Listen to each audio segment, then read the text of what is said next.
Ryan, Jack. welcome back to your own office. It's good to be here. I don't actually spend much time here. I know. They're grinding above us on something. I don't know if the audience can hear that, but just in case there's some background noise that I can't scrub out in the edit. Some days it does feel like I'm in a dentist's office or a dentist chair, as the case may be. Yeah. Are you ready for this one? What do we got this time?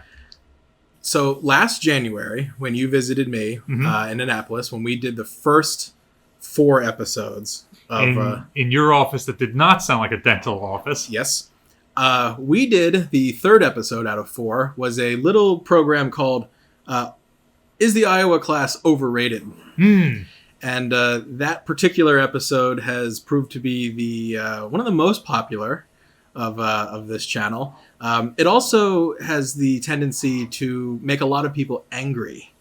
We've, despite presenting a lot of information about, some of the weaknesses of the ship that we're sitting in. This office isn't armored at all. Yeah.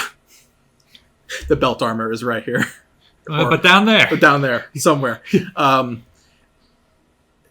Again, a lot of people sort of think that this is the ultimate class of ship. And in many ways, you're not wrong. So, and I think it's important to point out that while we say that these ships are overrated, that doesn't mean that we think that these ships are bad. Right. And so what we're going to do today is we're going to do Overrated Part 2. Okay. But what we're going to do is we're going to look at it the other way. So what are the reasons why this ship is overrated? So what makes it good? What puts it on that pedestal? All right. Before we get into that, quick reminder: if you like these videos, leave us a like, leave us a comment. We in preparation of making this video, we went back and read through every comment of the previous version, and to prove that, someone actually said, Ryan, that episode was your what is it? Your villain origin story. So yes, people didn't like the fact that you had negative things to say about the Iowa class battleships. But if you do, yeah, no, that was my Bizarro twin from the other right, exactly universe. Like, Ryan could never speak negatively about his own ship. She had a goatee and not a full beard. Exactly. So if you like this video and if you like the topic, leave a comment down below, and maybe we'll do a part 3 in the future. And as always, if you ever watching this, go ahead and click that subscribe button. That would be much appreciated. And we'll be right back, and we'll start talking about Iowas.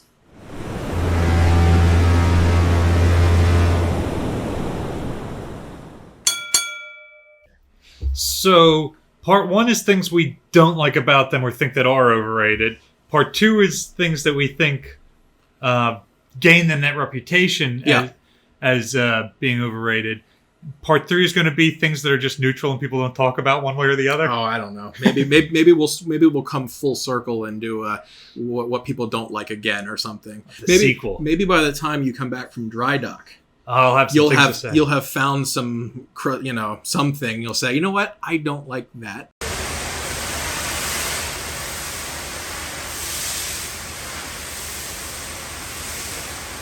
And then you can, maybe that'll be part 3. We'll circle back around. So, Iowa's overrated, but in a good way. So, you recently, like yesterday or the day before, dropped a video about the Iowa class's like electrical, like power generation, right? So we'll cover that we'll circle back to that in just a second. I just thought that was funny, knowing that we were going to do this, and then that video comes out, and I was like, oh, okay, good. Yeah, we're thinking about the same thing. We're thinking about the exact same thing here. Okay, would you like to briefly go through some of the obvious positives, and then we of the ship class, and then we can kind of use that as a jumping off point? Sure. The first thing that anybody notices about these ships is their sheer size. And that's so impressive. How can they not be everything that they're promised to be and then some? Right. Like, they are incredibly large and powerful ships that are great at power projection because of that. So not only do we see this as an impressive national investment, but so do our allies when we send the ship to support them, and our enemies when we send the ship to deter them from doing something. And then that size is one of the things that allows them to continue to grow over a 50-year career and keep getting new equipment added. So it's a huge boon for these ships to have that good habitability and the ability to add more stuff. And I think I might have sounded like Porky Pig when I said habitability. So you touched on something that we had talked about previously in the previous episode. So on the one hand, the Iowas. So we talked before how the Iowas were never really put to the test in World War II. They never really mixed it up in combat to the point where they got damaged, to the point where, okay, hold on, like these ships have their flaws. Because obviously we talked about torpedo protection issues. We talked about lack of buoyancy in the bow. And then obviously like the way the bow slopes inward, like how the magazines of turret 1 are kind of exposed to potential fire from those angles. So those weaknesses were never really tested in combat. So as the ships then continue through their careers and we get sort of further and further away from what they were originally designed to do, then they kind of become a little bit more invulnerable and kind of dust it off a little bit. And then by the time they're done with their careers, they end up on this pedestal of just invincibility. Like it's the 1990s. They're the only battleships in the world. And one day I'm going to do research to prove my theory that was something that the U.S. Navy or the U.S. government was intentionally putting out there, that they were intentionally hyping these ships up as a way to keep getting the funding to operate them, or as a way to win the Cold War and scare the Soviet Union.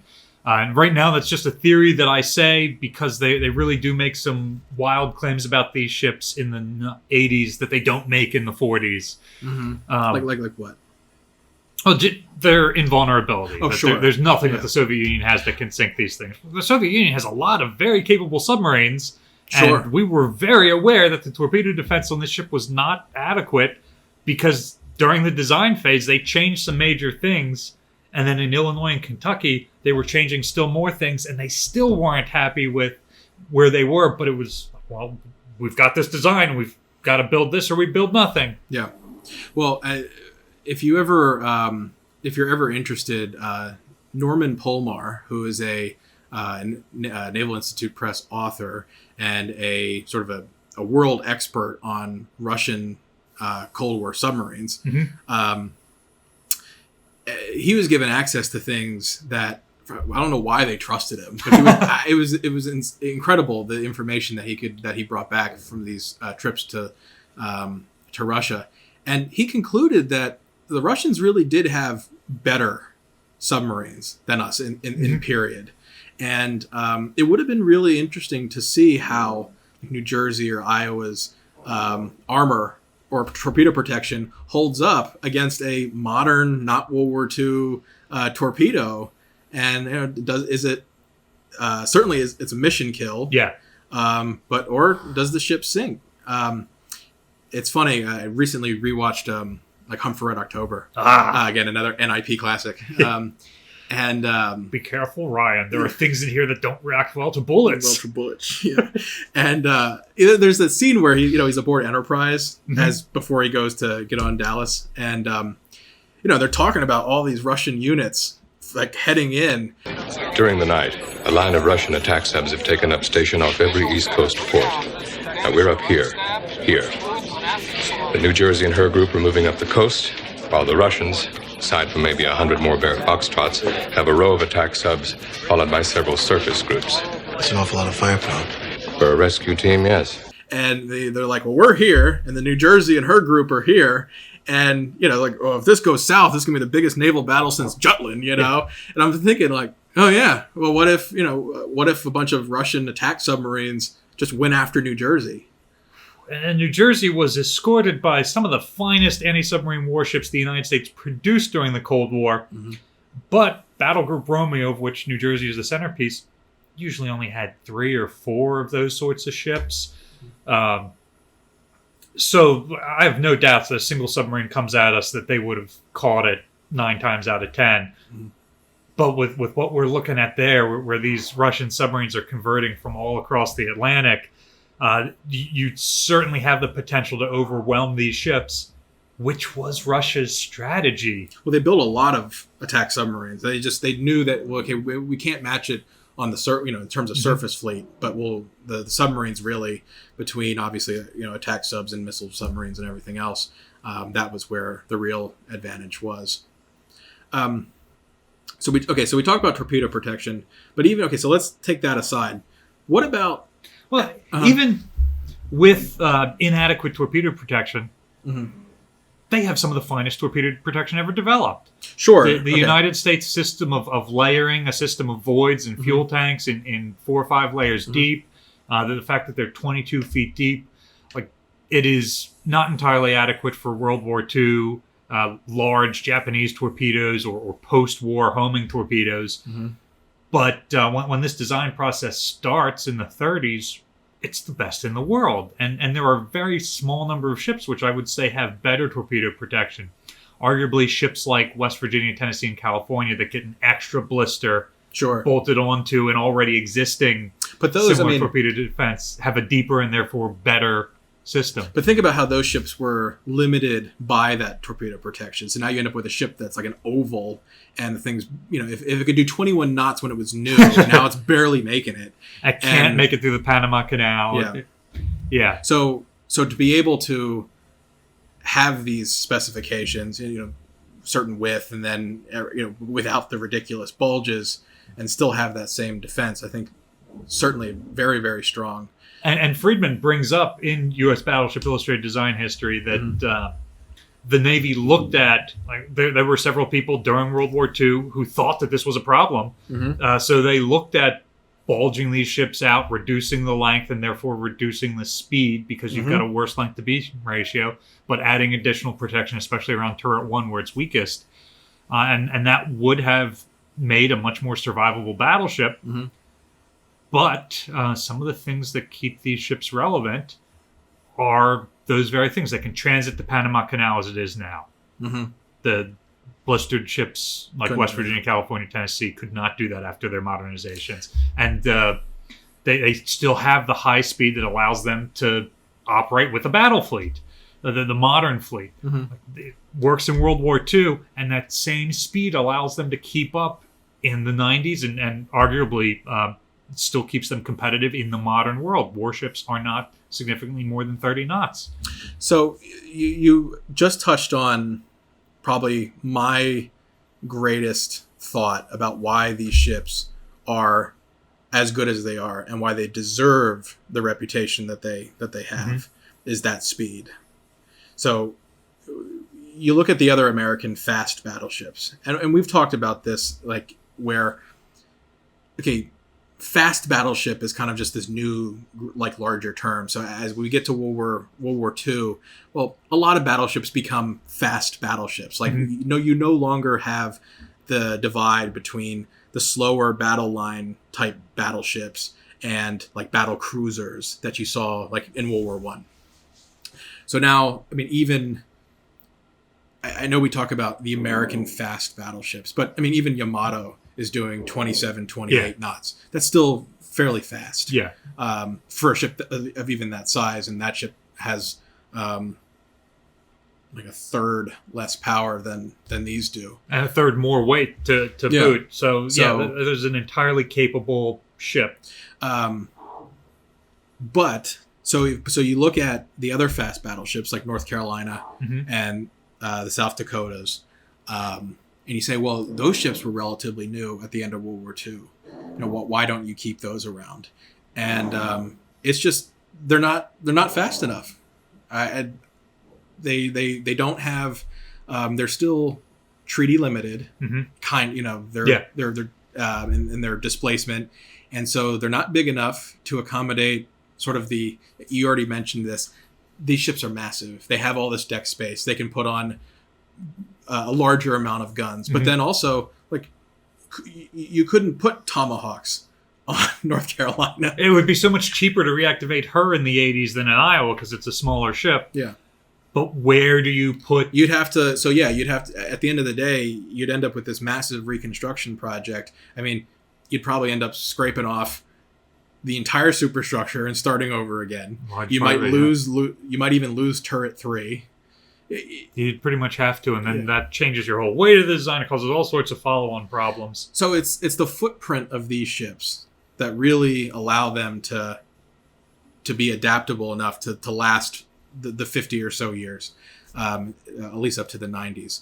But then getting back to the speed component, it's that 30 plus, 31, 32, 33, 35,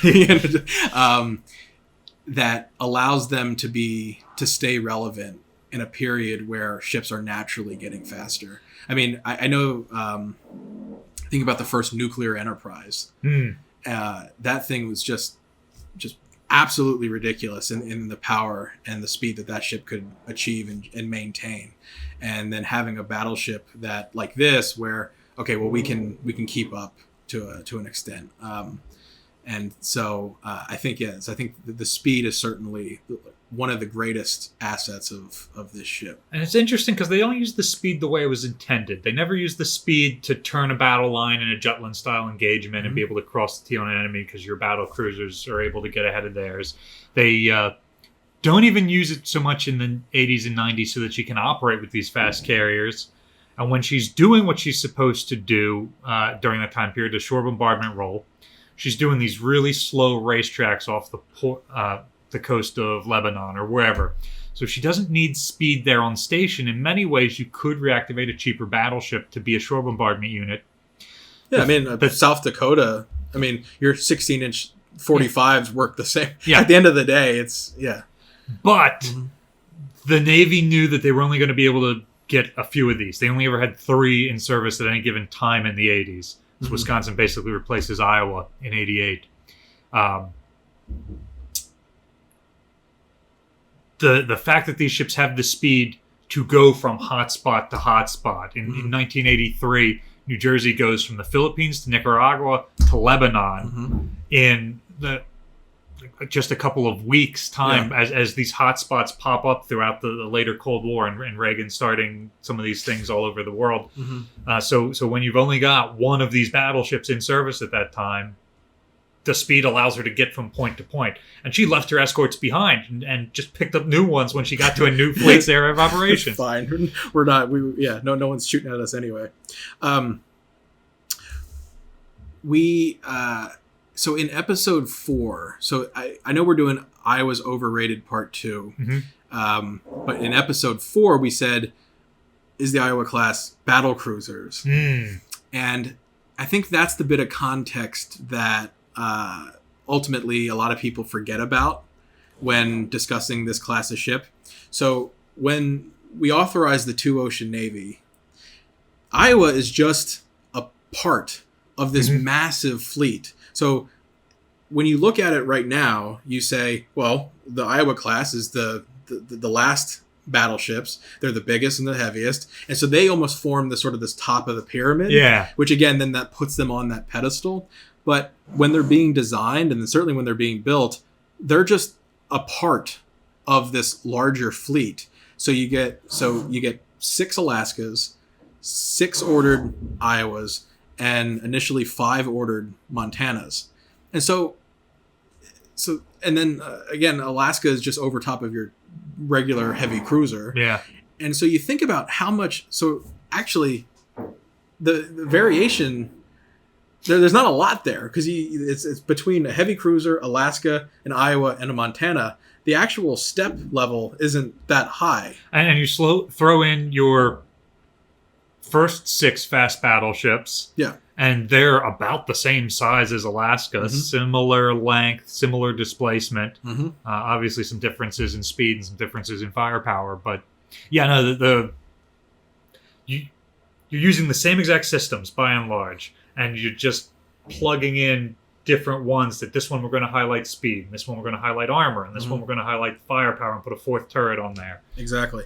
But then, of course, Montana then being the slower variety, trading that speed for the greater armor and the extra turret and everything, and that's sort of circles back to the this idea that, okay, well, I maybe don't need the Iowa to engage Yamato because I have a squad of Montanas to do that. I don't need to. So when we fantasize about this idea about New Jersey and Iowa going up against Yamato, and you think, but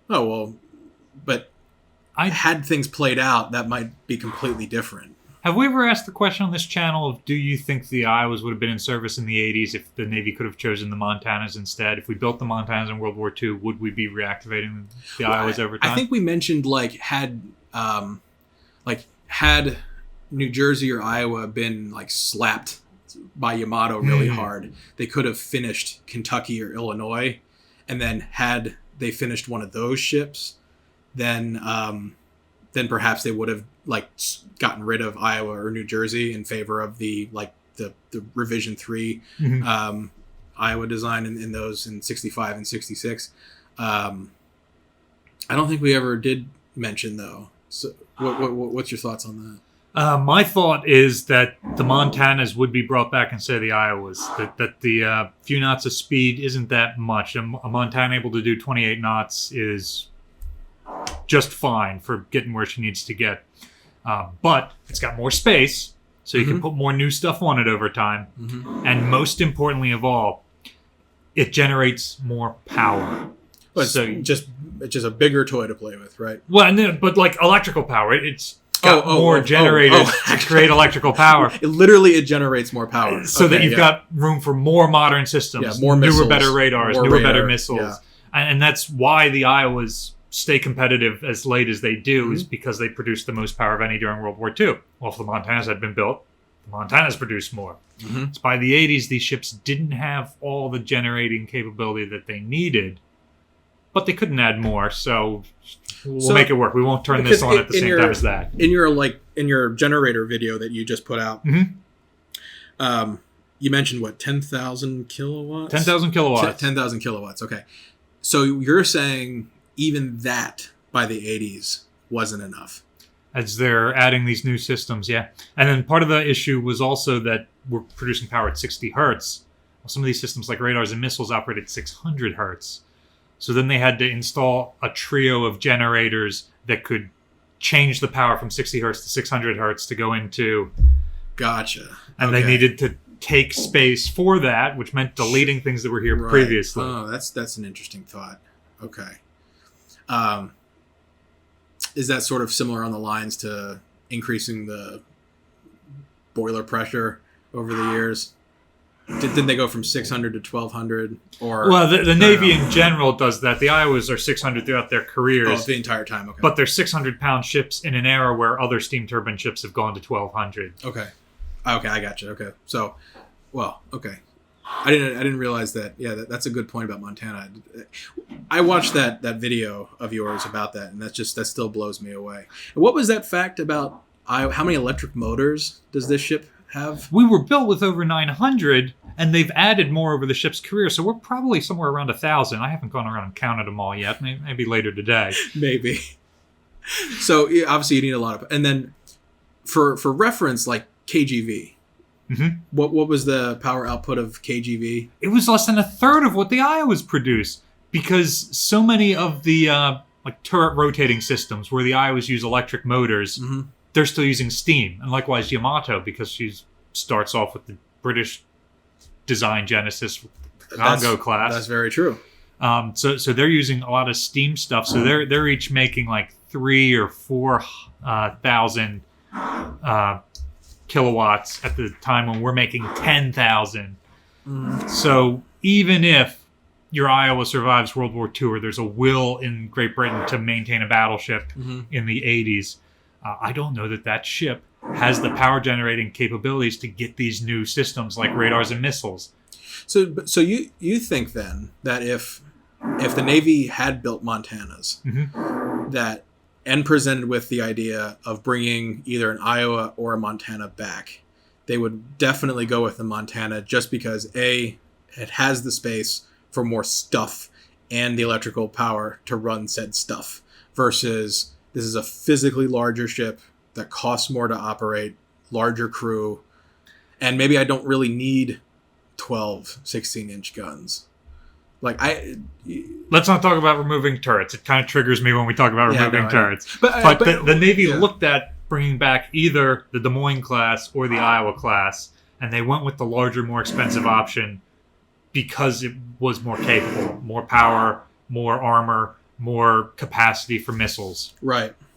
Well, we when we did the cruiser special, since you just brought up Des Moines, we talked about the idea that like American cruisers kind of fall into, while we had specialized cruisers, kind of like Atlanta, and even Alaska is a specialized cruiser. Yeah, which is why they don't get brought back. Not only are they big and expensive, but they really only have that one purpose, and when that purpose no longer existed, we don't need it. So the fact that New Jersey can be a fast battleship, almost battle cruiser, to where you could chase down like an enemy cruiser and overwhelm it with 16-inch gunfire. Or you can park it off the shore of some unfortunate country and shell it, put a bunch of holes and swimming pool size holes in the environment. And then you can strap missiles to it and cover it in AA guns and then take all those AA guns off again and do all this other kind of stuff. The Iowas being themselves general purpose.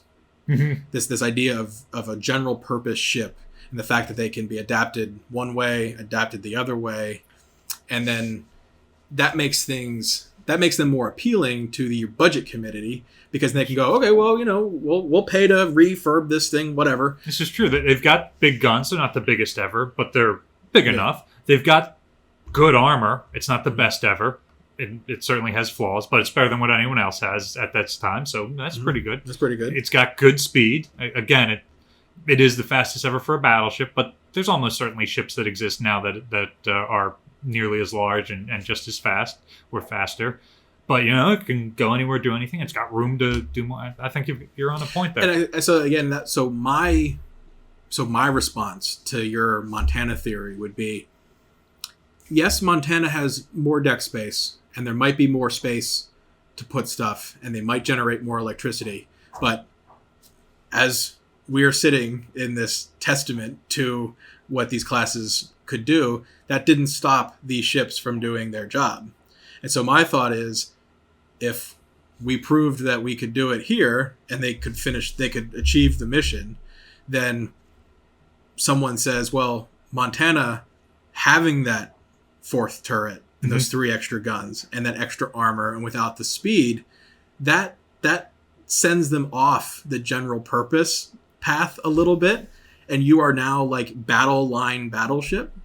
And so in my mind, I would think that having the speed and still having the deck space and still having that energy capability.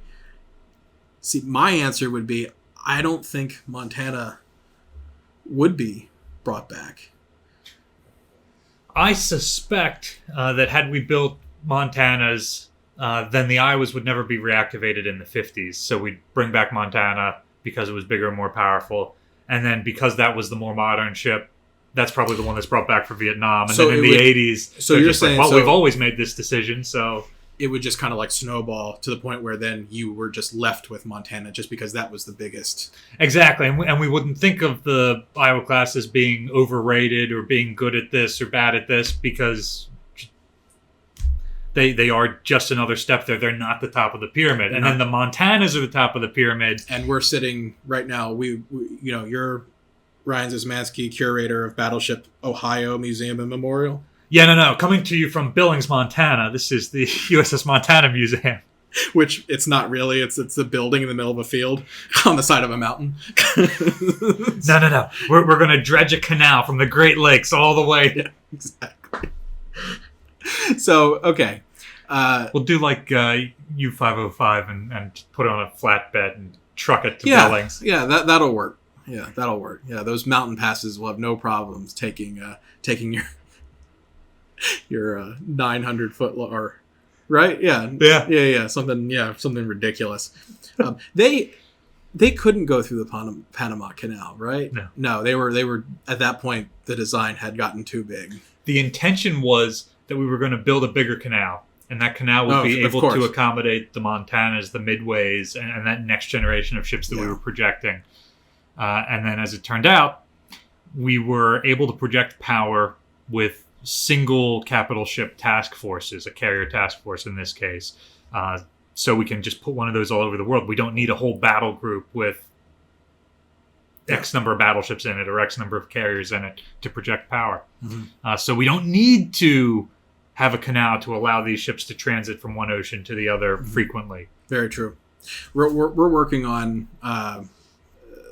I've talked about this, and we'll do a video on the channel. Whether it won't be a podcast episode, but we'll do another episode of some variety and figure out exactly what it is on the relationship between Montana and Midway. So the idea that you must have heard the myth. I think I've even mentioned it on this show before, but the idea that Midway is built off of a Montana hull, like they laid down Montana and Midway is built off of that. That's bullshit. If only Naval Institute Press published books about the design history of these ships. But there's a but.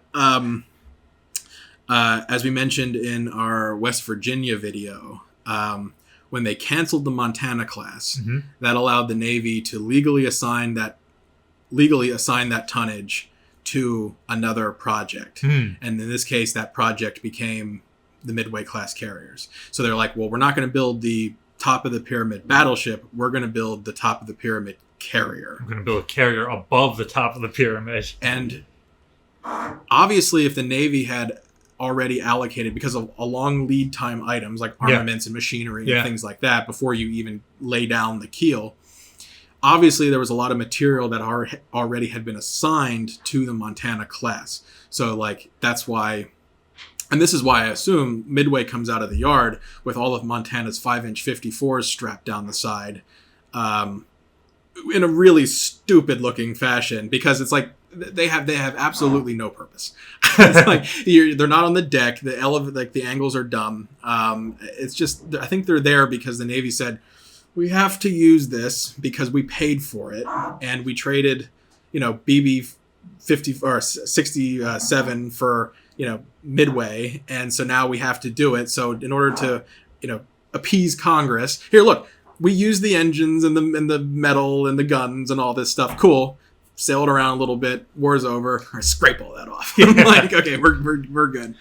So I think we're going to do a video about that where we have some archive trip plans, and we're going to dig in and find requisition paper number where transfer 5-inch 54 from project 67 to 42 or something. Interesting. So anyway, I can't wait to see how that research turns out. That myth of Midway and Montana. So getting back to the concept of putting Iowas up on a pedestal. We mentioned Yamato, and we're going to do another episode on Yamato here later today. So that's not this episode. You all will see that sometime this year. Obviously, Yamato and that class meet their end, sort of the actual top of the pyramid in terms of battleships. Now, obviously, Yamato has a lot of its own flaws that kind of don't make it the top of the pyramid. Like you said, steam powered motors powered for the turrets. Turret rotation and things like that. Yeah. It would only make sense that you could better control your turret with an electrical system. Now, that doesn't mean they couldn't do it with steam, but it just, in my mind, it just seems like you'd have a finer control over terrain on an electrical system. But you've got decades of experience doing it one way. Yeah, that doesn't necessarily mean that it's wrong. It just that would just be my thought, that a fully electrical turret in every aspect is. That's certainly what the U.S. Navy thought when they were developing their last couple generations of these ships. I think we mentioned too. So Mark 7 versus Mark 6. Mm-hmm.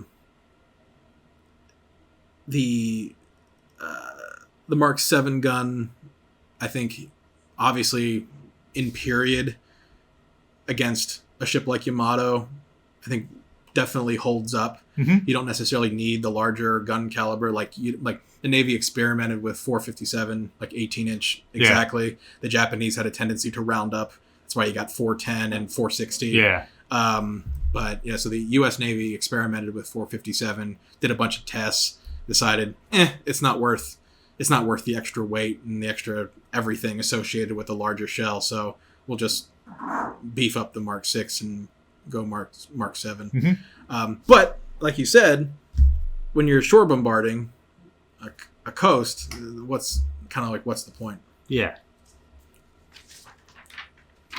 Is there anything else that comes to mind as far as like were these ships really worth it over like South Dakota in the long run? Like if you Friedman says, was the extra 10,000 tons worth the 5 or so knots or however the speed advantage over the previous ships? In World War II, not at all. If we got to build more South Dakotas and use that extra resources in other places, would have probably been good. But the South Dakotas did not have the room for the growth that allowed the Iowas to keep coming back in the 50s, the 60s, the 80s, the 90s. Mm-hmm. And one could argue, well, do we need a battleship in the 80s or 90s? But we had that option because we had the Iowa class. And unlike any other country in the world, this is, we still have these, might as well use them. And they continue to project power. These are, how much were these brand new to build? 1940s money, it was about $100 million per ship, not counting the guns or the armor. So I'd guess it was somewhere around $150 million per ship when you take that into account. Now, these were, in our previous video, on the previous episode about New Jersey going to dry dock, we talked about the the gold-plated build. Mm-hmm. The idea that this is a battleship. It's not cut and paste, slap it together as fast as possible. These still took years to manufacture, mm-hmm. and they're extremely expensive. And do you see that as also a longevity? So they have these super long careers just mm-hmm. simply because they were built so well that they can just simply survive a long career. So like had they been rushed or cheaper, mm-hmm. they didn't have certain systems, they didn't have sort of the redundancy, they didn't have a lot of these things. Yeah, I think so, because you see a lot of the other World War II era ships, a lot of the cruisers that are built then, a lot of the carriers that are built then, start to really be decommissioned in the 60s. Mm-hmm. And some of them are retained longer by scavenging parts off of the ones that are decommissioned earlier. Mm-hmm. And with only 4 Iowas, you really, and trying to bring them all back in the 80s, you've got not much to scavenge from. There's common parts on some of the cruisers and the older battleships. But not like the heavy stuff. Yeah. Like a lot of the machinery is obviously very specific. Yeah, so I think and you certainly see other ships, the Midway class carriers have a similar lifespan. Mm-hmm. You see single Essex class carriers, which were mass producible capital ships. Mm-hmm. You see Lexington with a similar length service life to us, again, by scavenging the other 20 some odd Essexes that were not in service anymore. Yeah, they eventually, a lot of them just sat there and just were rated for parts and then eventually scrapped or whatever. But the destroyers are all gone from American service. The cruisers are all gone by this point. Even ships like the Des Moines that are gold-plated cruisers, they look at bringing those back in the 80s and they decide not to. So I would say that bought us at least a decade, if not 2 decades, that other ships just didn't have without some really big extenuating circumstances like so many sister ships to use for parts. Well, also, I think you've mentioned, so obviously they were designed to have sort of like a 30-year life, maybe, or less. Yeah, usually 20, ships 30? are designed for about 20 years, but we found some documentation that said that I think it was the Two Ocean Navy Act said that these ships would be produced for like a 23-year service life and possibly about a decade longer with a major service life extension, which is what they essentially got in the 80s. Gotcha. And that's interesting because as we see, as we talked before, some of the Arleigh Burkes are now becoming 30 years old. And so it's like, well, what do you do? And again, so I think it is definitely a testament to how well these ships were built, the fact that you could do 50-year careers spanning from World War II all the way to the Gulf, and you're completely like the ground war in the Gulf and World War II. So the ship is the same, but it's like I went from Shermans, on land to Abrams rolling over Iraqi tanks. It's like, okay, it's amazing the change in that time period, and then you have, but the base ship was so good and it remained the same. Yeah, no, and people will say, well, New Jersey might have been in service for over a 50-year period, but she was only active for 22 years. Well, that doesn't mean that the ship wasn't still aging, corroding, like facing other issues.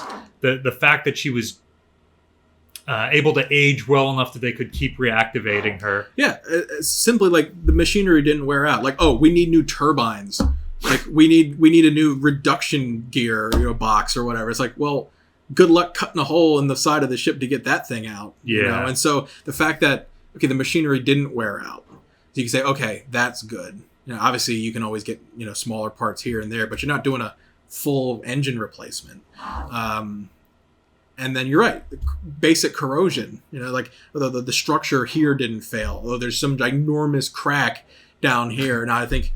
Which one has a crack in their barbette? Is Missouri? Missouri's been accused of having a crack. It's a casting thing with the armor. It wasn't like sure, but I mean like some like ridiculous structural defect to be like, oh well, yeah, unfortunately, yeah, they were never designed to like last more than 20 minutes. So I mean, it's not a T-34. Yeah. So yes, I think that's a testament to really why they deserve to be up on that pedestal. They were built so well. Such an expense, and they have obviously stood the test of time to the fact that, as we're sitting here talking about it 83 years later, we're sitting here talking about it. I had, what else was I going to say? I had something, I had something lined up for you, and then I forgot.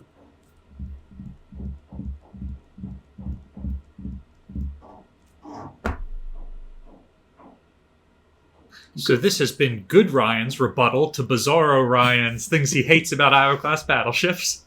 Yeah, exactly. Maybe we will get less death threats this at the end of this episode. I mean, bring on the threats. If you've got a rifle that can shoot through this, feel free. My armored womb as we sit down here. Where is your office? Where's the armored? What's the main armored deck? The one we're standing on. Okay, it's the one we're on. Okay. Yeah, so you would only have to penetrate 1.5 inches armored deck above me, my office, or 1.5 inches shell plating exterior to this office. Gotcha. So we're sitting on top of the Citadel roof, essentially. Yeah. Okay. Yeah. And so the belt then is down there somewhere. Yeah. Okay. Gotcha. Well, because turret 2 is. Yeah, right on the here. Other side of this bulkhead. Okay, I gotcha. So yeah, gotcha. Okay. So what about the fire control? For the main battery, the like mechanical computer that was used from World War II all the way to the 90s. I don't think about that often enough because it's not unique to the Iowa class. Mm-hmm. Many other American classes of cruisers and battleships during that time period used the same type of Mark 8 Rangekeeper and the same general fire control system. Mm-hmm. But it's definitely telling that system was so advanced, ahead of what anyone else was using in World War II, that in the 1990s in the Persian Gulf, they're still using 1938 designed analog computers to aim these ships' guns. Mm-hmm. And they're able to put accurate fire on Iraqi positions with them. And then what about and I know this, but what about the radar integration to that system? I know, obviously, as you just mentioned, like other ships had these features, and obviously the other battleships got this too. But it certainly makes American battleships, at least in World War II, when you talk about these big surface engagements, really the top of that pyramid. The idea that that information comes in from the radar and can be fed directly into the plots and then figured out from there. And likewise, the fire control equipment for the 16-inch guns is installed on the North Carolina class before they see active service in World War II. And it's added to the Iowas while they're under construction. And they continue to use the exact same fire control radar into the 90s, again, because we weren't designing new fire control radars. Sure. The 5-inch 38 had a longer lifespan, so we went from the World War II kind of square antennas, I think they're Mark 12s, to the newer round antennas later on, because we continue to use that system. So I think those are the Mark 22s. But the 16-inch guns we don't continue to use, so we don't continue to develop. We don't continue to develop, so they continue to use the exact same. Because I think that's because you have the room of like the user manuals. Yeah. And you'll see like all the different manuals. Like there'll be modern versions as the ship ages, and then it's like there's certain systems though that are like have the original books, like because the system didn't change for 50 years. And they just left them on board whenever she was mothballed, and then brought out and brought back. Right. So I think we both can agree that we really do like these ships, and I think they do absolutely deserve the hype that they get. These ships are powerful enough and magnificent enough in what they actually are that we should not be out there exaggerating their capabilities. They don't have the thickest armor. Yeah, they're not a perfect design. They don't have the biggest guns of a battleship that has ever been built. But they have stood the test of time in sort of every category, to the point where they are, all four of them are sort of living testaments to that period, and then thus, the 50 years of continuous improvement. And they've been able to stand the test of time in a way that no other battleship ever has, and very, very few other systems that exist have been able to. And so that is something that we can rightly say makes these ships absolute greats. And even today, hypothetically, I mean, you can argue about this in the comments all you want. They're not going to be brought back. I mean, you never know. Okay, there's 0.0001% chance, whatever. But even today, they might give something modern a run for its money. So and keep on going if they really had to. So with that being said, I think we're going to wrap up part 2 of is the Iowa class overrated? And I think overrated, or deservingly overrated, like, yes, obviously with faults. But if you let us know what you think, your own opinions. You all did such a great job at letting us know what you thought after the first time we presented this question. So let us know in the comments below. And as always, like and subscribe if you want to hear more of these in the future. Thanks, everyone. See you next time.